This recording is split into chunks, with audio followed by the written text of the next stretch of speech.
पूरे भारत में कहीं भी कभी भी सबसे कम किराए पर बुक करें वन वे टैक्सी rahultravels.com पर।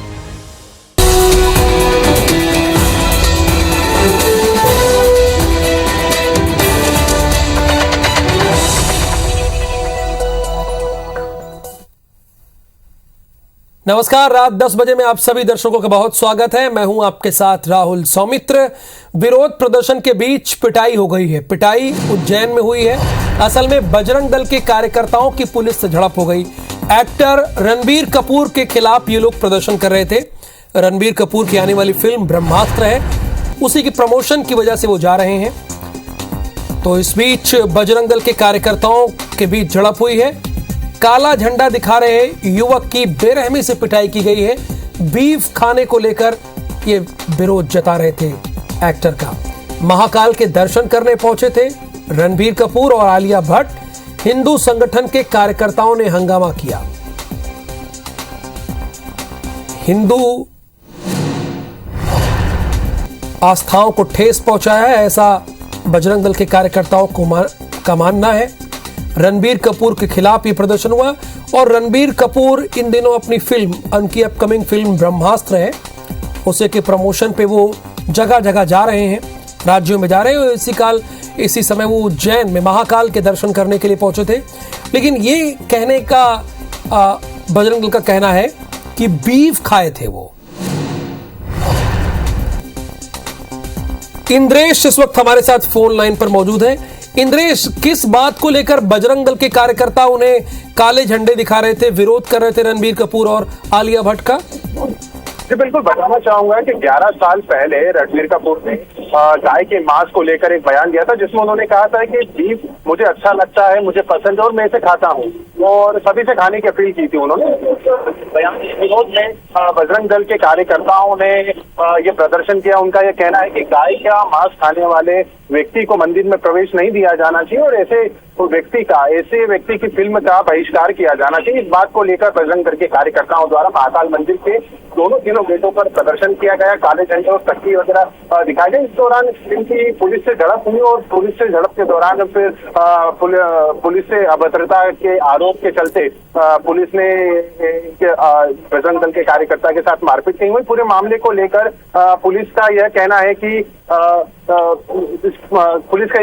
इसमें सबसे पहले कार्यकर्ता द्वारा पुलिस अधिकारी की गिरफ्तार पकड़ी गई और उसी के बाद में अभद्रता की गई और वर्दी भी फाड़ी गई, जिसके चलते पुलिस ने कार्रवाई करते हुए युवक को खदेड़ा है। शुक्रिया। 11 साल पहले का बयान रणबीर के लिए मुसीबत बन गया। हालांकि पुलिस ने रोक लिया सभी को। प्रदर्शन के बीच पुलिस ने इन लोगों की पिटाई भी की है। बजरंग दल के कार्यकर्ताओं की पुलिस से झड़प भी हुई है। तो 36 लाख की ड्रग्स के साथ तस्कर को अरेस्ट किया गया है। ग्वालियर से खबर है। MDMA ड्रग के साथ पकड़ाए हैं तस्कर। महिला समेत 7 तस्कर गिरफ्तार किए गए, एक भागा हुआ है। 720 ग्राम MDMA ड्रग और 2 कट्टे भी जब्त किए गए हैं। जब्त ड्रग की कीमत 36 लाख रुपए है। मुरार थाना पुलिस ने इन पर कार्रवाई की है।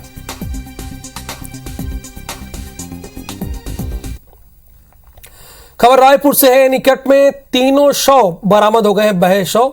मुर्रा इलाका के खारून नदी में बहे थे 3 लोगों के शव। शिक्षक शंकर बंजारे समेत 3 के शव मिले हैं। 32 घंटे की मशक्कत के बाद शव बरामद हुआ है। धरसीवा थाना इलाके का यह पूरा मामला है।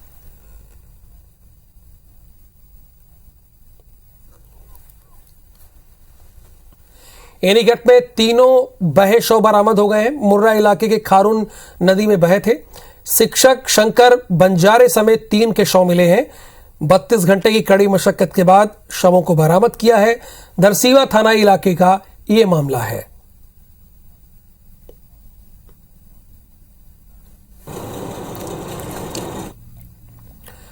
और अब बात करेंगे अनियमित कर्मचारियों के अनोखे प्रदर्शन के बारे में। रायपुर से खबर है। सड़क पर अनियमित कर्मचारी संघ सड़क पर ही खाना बना रहे हैं। नियमितीकरण की मांग को लेकर वो ऐसा कर रहे हैं। सीएम हाउस घेराव करने निकले थे अनियमित कर्मचारी, लेकिन उसके पहले पुलिस ने रोक दिया और उसके बाद वो सड़क पर ही खाना बनाने लगे।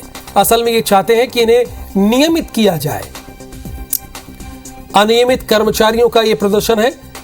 सड़क पर अनियमित कर्मचारी संघ खाना बना रहा है, वो उनके विरोध करने का एक तरीका है। तस्वीरें भी आपकी टेलीविजन स्क्रीन पर है। चूंकि इस संघ में बहुत सारे लोग हैं तो ये लोग इकट्ठा भी हैं, सड़क पर ही खाना बन रहा है। राजेश राज इस वक्त हमारे साथ फोन लाइन पर मौजूद है। राजेश, अभी क्या स्थिति वहां पर बनी हुई, क्या अभी भी वो लोग नहीं मान रहे हैं, सड़क पर ही हैं? जी बिल्कुल, वो अभी भी सड़क पे हैं और दोपहर में इन्होंने रैली निकाली थी। सीएम घेराव करने निकले थे और पुलिस ने इन्हें श्याम टॉकीज के पास रोका था, जिसके बाद ये बात करने लगे कि इनकी अधिकारी से बातचीत कराई जाए, जो अधिकारी है जो इनकी मांगों पे कोई सरकार के बीच मध्यस्थता करके फैसला करवा सके। लेकिन प्रशासनिक अधिकारी वैसा कर नहीं सके।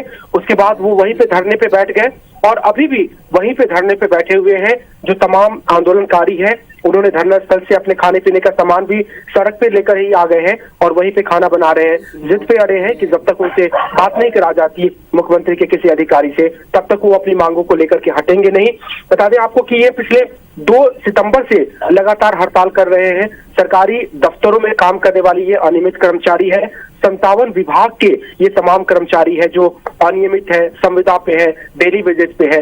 ये तमाम लोग नियमित करने की मांग को लेकर के और कलेक्टर दर की आधार पे उनके मेहनताना या वेतन की बात कर रहे हैं और इन्हीं मांगों के साथ इनका आंदोलन जारी है। जी शुक्रिया जानकारी के लिए आपका राजेश राज।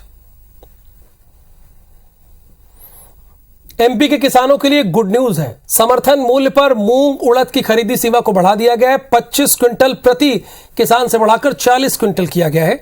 केंद्रीय मंत्री नरेंद्र तोमर ने ट्वीट किया है, केंद्रीय कृषि मंत्री ने ट्वीट किया है। प्रस्ताव मानने पर मंत्री कमल पटेल ने आभार जताया है। विवेक पटैया इस वक्त हमारे साथ है। विवेक, एमपी के किसानों के लिए गुड न्यूज है, नो डाउट। देखिए, मध्य प्रदेश के किसान इस वक्त जो ग्रीष्मकालीन मूंग उत्पादक किसान है वो अपनी मूंग का जो है समर्थन मूल्य पर बेच रहे हैं। जो खरीदी केंद्र बनाए गए हैं प्रदेश में, वहाँ समर्थन मूल्य पर खरीदी भी हो रही है। लेकिन प्रति किसान जो मूंग की जो खरीदी है वो 25 क्विंटल ही तय की गई है, जो काफी कम है। और ऐसी स्थिति में किसानों की मांग थी कि इसकी जो लिमिट है ये बढ़ा दी जाए। और इसके बाद राज्य सरकार ने केंद्र सरकार को प्रस्ताव भेजा था और केंद्र सरकार ने इस प्रस्ताव को स्वीकार करते हुए खरीदी की जो लिमिट है वो 40 क्विंटल प्रति किसान कर दी है। और ये किसानों के लिए एक बड़ी सौगात है। IBC 24 ने भी किसानों के हित में इस खबर को प्रमुखता से दिखाया था। उसके बाद आज ये जो है जानकारी केंद्रीय कृषि मंत्री ने दी है प्रदेश के किसानों को कि मध्य प्रदेश सरकार के आग्रह पर जो खरीदी की लिमिट है वो बढ़ा दी गई है। शुक्रिया आपका इस जानकारी के लिए विवेक।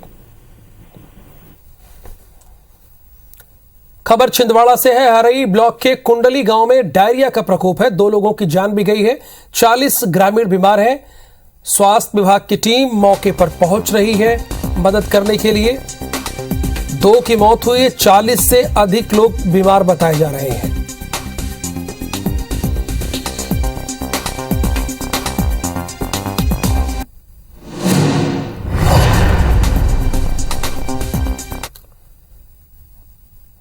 ग्वालियर में दुष्कर्म पीड़िता को धमकाने पहुंचे आरोपी को महिलाओं ने पकड़कर एसपी ऑफिस में धुनाई कर दी।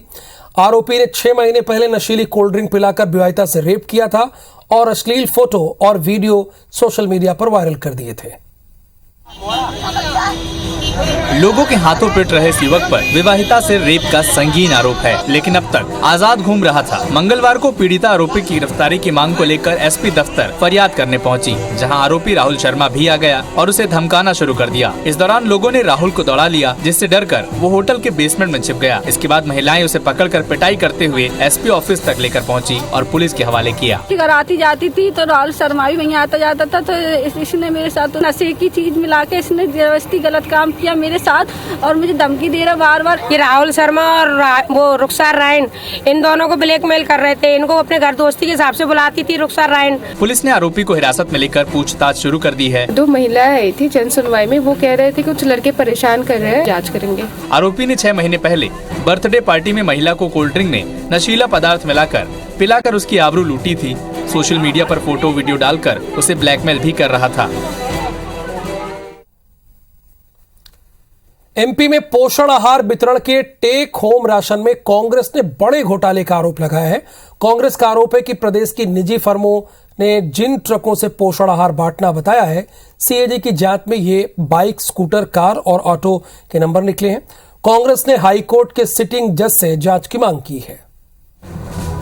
सीएजी की 36 पन्नों की गोपनीय रिपोर्ट में महिला और बाल विकास विभाग में बड़े पैमाने पर धोखाधड़ी, लाभार्थियों के पहचान में अनियमितता, स्कूली बच्चों के लिए महत्वाकांक्षी मुफ्त भोजन योजना के वितरण और गुणवत्ता नियंत्रण में गड़बड़ी पाई गई है। अप्रैल 2018 से फरवरी 2021 के बीच पोषण आहार वितरण के ऑडिट में फर्जीवाड़ा सामने आया। पोषण आहार के बदले 7 करोड़ का भुगतान भी कर दिया गया। फर्जी ट्रकों में करीब 1100 मीट्रिक टन पोषण आहार बंटना बताया गया। हितग्राहियों के फर्जी डेटा के आधार पर 110 करोड़ का फर्जी वितरण किया गया। कांग्रेस ने मामले की जाँच हाईकोर्ट के सिटिंग जज से कराने की मांग की है। मुख्यमंत्री के विभाग में उनकी नाक के नीचे जो घोटाला हुआ है पोषण आहार का, लगभग 2000 करोड़ का घोटाला।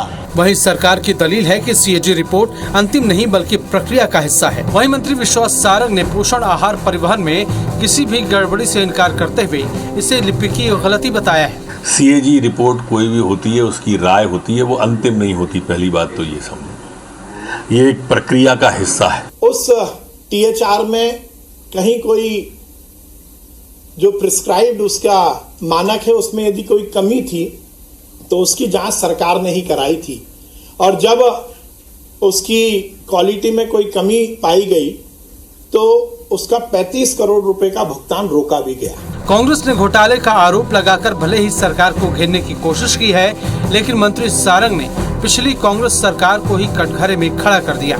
सुधीर दंडोतिया, IBC 24, भोपाल। आरएसएस की अखिल भारतीय समन्वय समिति और टोली की बैठक में शामिल होने के लिए आरएसएस प्रमुख मोहन भागवत आज शाम ट्रेन से रायपुर पहुंचे।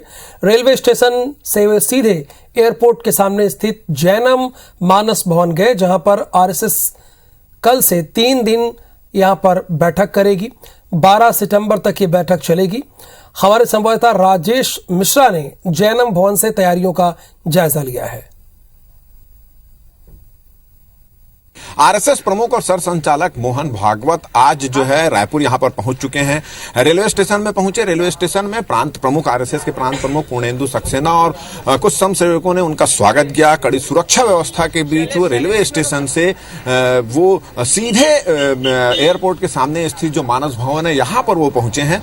अब आज से लेकर 12 तारीख तक, 13 तारीख तक, फिर 10 तारीख से 10, 11 और 12 तारीख को अखिल भारतीय आरएसएस की अखिल भारतीय समन्वय समिति की जो बैठक होगी, जिसमें आरएसएस के 36 अनुसांगिक संगठन के जो अखिल भारतीय अध्यक्ष हैं, महामंत्री हैं और संगठन के जो महामंत्री हैं वो उनकी यहाँ पर बैठक होगी। करीब 250 लोग, पूरे देश भर से 36 अनुसांगिक संगठन के 250 लोग यहाँ पर पहुंचेंगे। 3 दिनों तक ये बैठक चलेगी और इस बैठक में सेवा के क्षेत्र में, मानवता के क्षेत्र में, राष्ट्र हित के क्षेत्र में, स्वास्थ्य के क्षेत्र में, तमाम क्षेत्रों में आरएसएस की जो टीमें हैं जो काम कर रही है उसको लेकर मंथन यहाँ पर किया जाएगा। 11 और 12 को जो समन्वय समिति की बैठक होने वाली, उसमें शामिल होने के लिए भारतीय जनता पार्टी के जो राष्ट्रीय अध्यक्ष हैं जेपी नड्डा, वो इसमें शामिल होंगे। भारतीय जनता पार्टी के राष्ट्रीय संगठन महामंत्री BL संतोष, वो इसमें शामिल होंगे। इस जो बैठक हो रही है, चाहे टोली कमेटी की बात करें, यहाँ पे जो बैठक होने वाली है, और जो समन्वय समिति की बैठक की बात करें, उसमें छत्तीसगढ़ के भी राष्ट्रीय स्वयंसेवक संघ के किसी पदाधिकारियों को एंट्री नहीं है।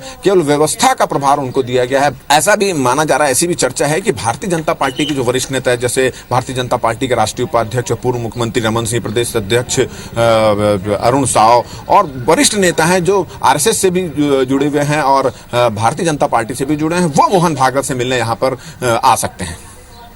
कैमरामैन अजय गुज्जर के साथ राजेश मिश्रा, IBC 24, रायपुर।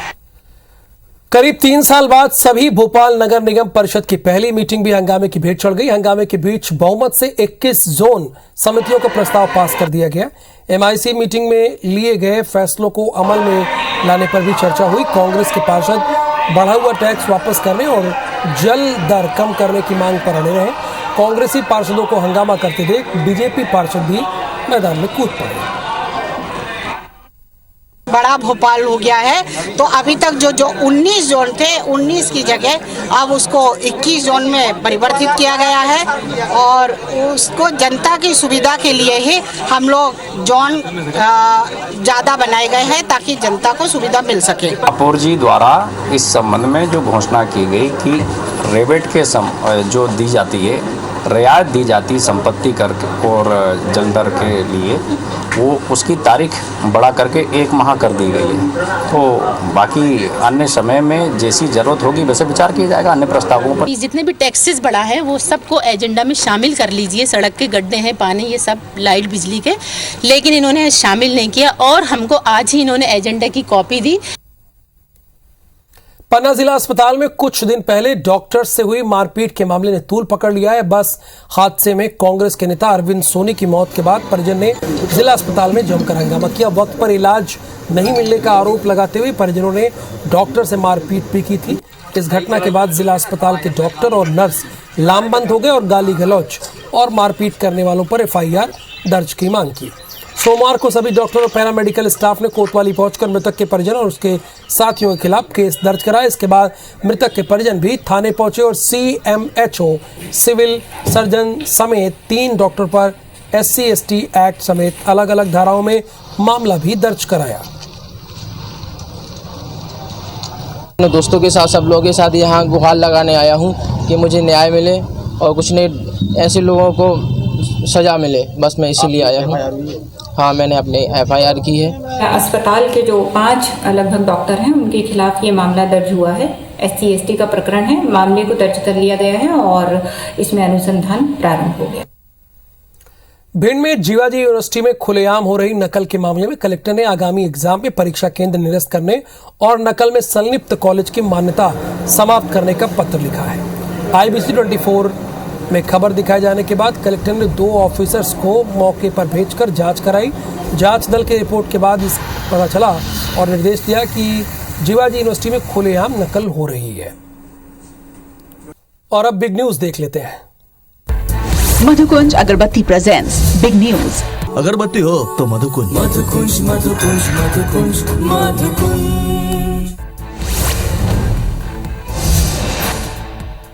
प्रधानमंत्री नरेंद्र मोदी 8 सितंबर को सेंट्रल विस्टा पुनर्विकास परियोजना को उद्घाटन करेंगे। इस दौरान इंडिया गेट के सभी 10 मार्ग बंद रहेंगे। असल में इस उद्घाटन समारोह के दौरान आतंकी हमले की इनपुट भी है। ऐसे में PM की सुरक्षा को देखते हुए इंडिया गेट के सभी 10 मार्ग और राजपथ के आसपास के मार्गों को बंद कर दिया जाएगा। रक्षा मंत्री राजनाथ सिंह और विदेश मंत्री डॉक्टर S जयशंकर कल से 4 दिवसीय दौरे पर जापान जाएंगे, जहां दोनों मंत्री दूसरी भारत जापान 2+2 मंत्रिपरिषद बैठक में शामिल होंगे।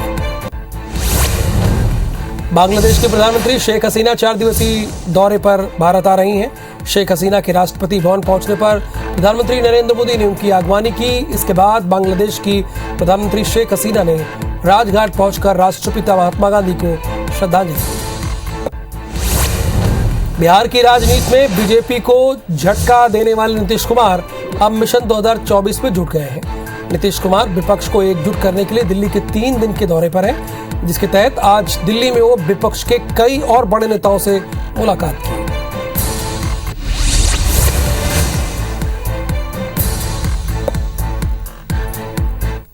दिल्ली में दिल्ली की तर्ज पर इंदौर में संजीवनी क्लिनिक शुरू करने की योजना की स्थिति यह है कि 2 साल बाद भी प्रथम चरण का काम शुरू नहीं हो पाया। स्वास्थ्य विभाग ने कई जगह स्टाफ की भर्ती कर दी, लेकिन नगर निगम जमीन भवन विवाद के चलते क्लिनिक शुरू नहीं कर सका। अब जाकर निगम ने क्लिनिक निर्माण के लिए टेंडर जारी किया। CMHO का कहना है कि 87 संजीवनी क्लिनिक खोले जाने हैं। CMHO ने कुछ जगहों की जमीन को लेकर नगर निगम और स्वास्थ्य विभाग के बीच विवाद होने के कारण टेंडर में देरी की बात स्वीकारी है। हमारे 32 के आसपास जो है संजीवनी क्लिनिक मतलब जो है वो टोटल तो 87 है, मगर 32 का लगभग चिन्हांकित जगह भी हो गई है और नगर निगम उनको बना के जैसे भी टेंडर प्रक्रिया उनकी होगी उनके नियमानुसार वो जैसे बन जाएगी तो फिर हम लोग उसको शुरू कर देंगे। जैसे वो जो बन जाएगी तो उनके टेंडर प्रक्रिया थोड़ी लंबी जरूर रहती है, जैसे बन जाएगा बिल्डिंग बन जाएगा तो हम लोग शुरू कर देंगे। नेशनल हेल्थ मिशन है, उसमें जो संजीवनी क्लिनिक हम लोगों को बनाने हैं, अर्बन लोकल बॉडीज़ को इसमें एजेंसी बनाया गया है और ये सामान्यतः हर एक वार्ड में एक संजीवनी क्लिनिक रहेगा और वहाँ पर चूँकि इंफ्रास्ट्रक्चर जो तैयार करने की जवाबदारी है वो म्यूनसिपल कॉर्पोरेशन को दी गई है, तो हम लोगों ने लगभग 65 जगह ऐसी आइडेंटिफाई कर ली हैं जहाँ पर संजीवनी क्लिनिक बनेंगे। कुछ वार्ड ऐसे ज़रूर हैं जहाँ पर जगह का थोड़ा दिक्कत आ रहा था, तो उनको क्लब भी किया है और ये काम इनके टेंडर्स भी जारी हुए हैं, ये काम भी जल्दी से शुरू हो जाएंगे। बॉलीवुड में खिलाड़ी कुमार के नाम से पहचाने जाने वाले एक्टर अक्षय कुमार अपनी अपकमिंग फिल्म की शूटिंग के लिए छत्तीसगढ़ आएंगे। मिली जानकारी के मुताबिक 2 अक्टूबर को अक्षय छत्तीसगढ़ पहुंचेंगे और करीब 1 हफ्ते यहां वो फिल्म की शूटिंग करेंगे। बता दें कि छत्तीसगढ़ सरकार की तरफ से बनाई गई नई फिल्म नीति के बाद कई बड़े निर्माताओं की नजर छत्तीसगढ़ की तरफ है। मुख्यमंत्री के सलाहकार गौरव द्विवेदी के मुताबिक साउथ की सुपरहिट फिल्म सोरारई पोट्रू के हिंदी रीमेक में अक्षय कुमार के साथ एक्ट्रेस राधिका मदान नजर आएंगी। छत्तीसगढ़ के दूसरे लोकेशंस को देखने के लिए निर्देशक सुधा कोंगारा और फिल्म की डीओपी 9 सितंबर को छत्तीसगढ़ आ रही है, जो 2 दिनों तक छत्तीसगढ़ में रहकर फिल्म की शूटिंग के लिए लोकेशन को फाइनल करेगी। छत्तीसगढ़ के माननीय मुख्यमंत्री श्री भूपेश बघेल के निर्देशन में जो पिछले सितंबर में नई फिल्म पॉलिसी बनी थी, उस नीति के प्रचार प्रसार और उसकी सफलता का ये नया अध्याय लिखा जा रहा है कि देश के जाने माने अभिनेता अक्षय कुमार छत्तीसगढ़ में अपनी नई फिल्म की शूटिंग के लिए आने वाले हैं। और इस खबर के साथ ही इस बुलेटिन में फिलहाल के लिए इतना ही। आप बने रहिए ABC 24 के साथ।